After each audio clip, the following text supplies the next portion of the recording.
the Chase Thomas Podcast, for people who have nothing but time to kill. Both of them. So, I don't know. I want to see 3 Super Bowls in a row before I really start buying into the Veach era in Kansas City. I need to see a little bit more. Speaking of buying into some stuff, Jarrett, something that I saw pop up on Behind the Steel Curtain this week that I wanted to ask you.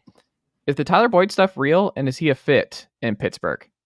So apparently there's like some sort of standoff's a weird word to use, but like they can't really come to terms yet. I assume it's money.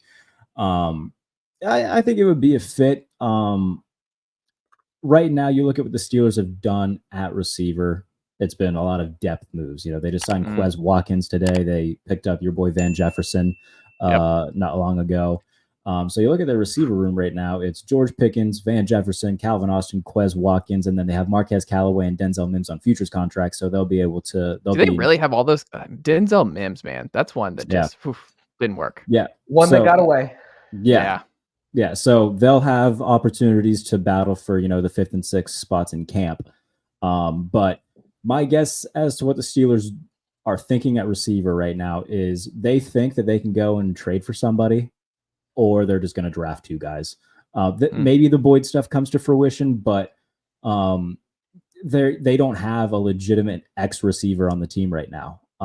Pickens is, a very good deep ball threat, but he's not somebody who's, a natural creator, a natural separator. He's, the guy that you throw the 50-50 balls up to down the sidelines. He can eat in yards after catch situations, but he's not naturally, an X receiver. So, if there's been tons of, murmurs and whatnot for the past couple of weeks about Brandon Ayuk, if that's something that Omar Khan can pull off, then great.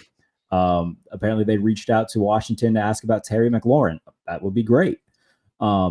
So I think that they are still, throwing their line in the pond and seeing if they get any sort of bites. They're being aggressive. They're trying to aggressively fix this offense. Mm-hmm. And hey, that makes my heart happy, man. If they're able to pull off one more trade and it ends up being Brandon Ayuk or Terry McLaurin, then they should build a statue of Omar Khan before the season starts. But I think that either they're going to do that where they think, okay, you know what, we can pull off a trade here. So we're not going to be, too aggressive in the free agent market, which, they haven't been. Again, a lot of depth signings at the position. Or they're just going to go into the draft and draft 2 guys. Because Quez Watkins, Calvin Austin, Van Jefferson, none of those guys are going to be the 2 or 3 receiver in the offense. I think Ricky Purcell would be a good fit. They had representation at the Western Kentucky Pro Day to see Malachi Corley. Steelers wide receiver coach took Xavier Worthy out to dinner after his pro day. So they're doing their due diligence on a lot of these receivers. They're definitely going to take one. They have 4 picks in the top 100. It wouldn't surprise me if they double dipped. It would be incredibly funny for Arthur Smith to see what he had in Atlanta with Drake London and Kyle Pitts and all those monster wide receivers, and just go Keon Coleman and George Pickens and Pat Freiermuth and Darnell Washington. Just run it back.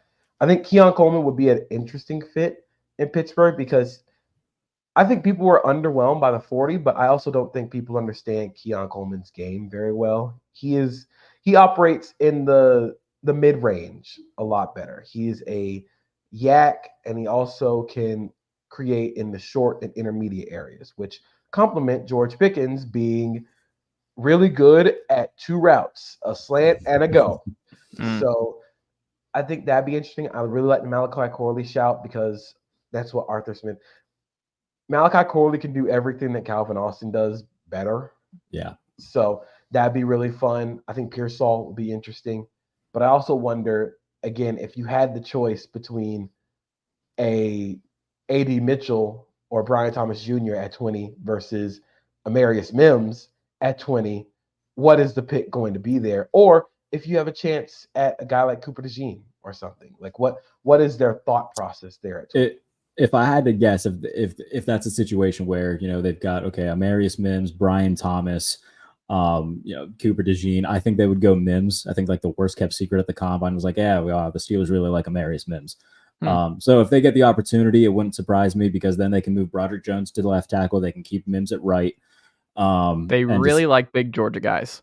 Yeah, I mean Darnell Washington's on the line too. Yeah, Soccer. turns out these guys from hell, they might take the Cedric Van Pran, the center from Georgia too. Just build the entire team out of the 2021 Georgia Bulldogs. There's been worse ideas in the NFL. So I love that this is a strictly Pennsylvania thing because Philadelphia is doing the same thing on defense. I mean, it's kind of funny that really is like Philadelphia. We need the Eagles versus the Steelers sooner rather than later in the regular season because they're playing each other this year. Do they really? I want to see how many actually Georgia players are starting in that game potentially. It might be bonkers. That'll be fun. Flipping the script just a tad here as we get near the end of tonight's show. I want to do a JP tape don't lie that I've had sitting for a little bit that I wanted to pick your brain on real quick. JP. Jimmy Lake. I really enjoyed the Ryan Nielsen 1 year experience for the Atlanta Falcons last year. It really made me sad that the Falcons get a great defensive mind and the defense looks spicy and looks fun and got after the quarterback and guys developed and it was fun. This is a fun Falcons defense. A lot of it, and that's not even really a shot at Dean Pease. I think he just didn't have the personnel the first couple of years, and it was just kind of I don't know. Dean Pease was also a bend don't break, and it was just what he had in terms of the talent. But now you're going to Jimmy Lake, who obviously recruited well, was a great defensive play caller at. Nicely done, nephew. The Chase Thomas podcast. Hell yeah.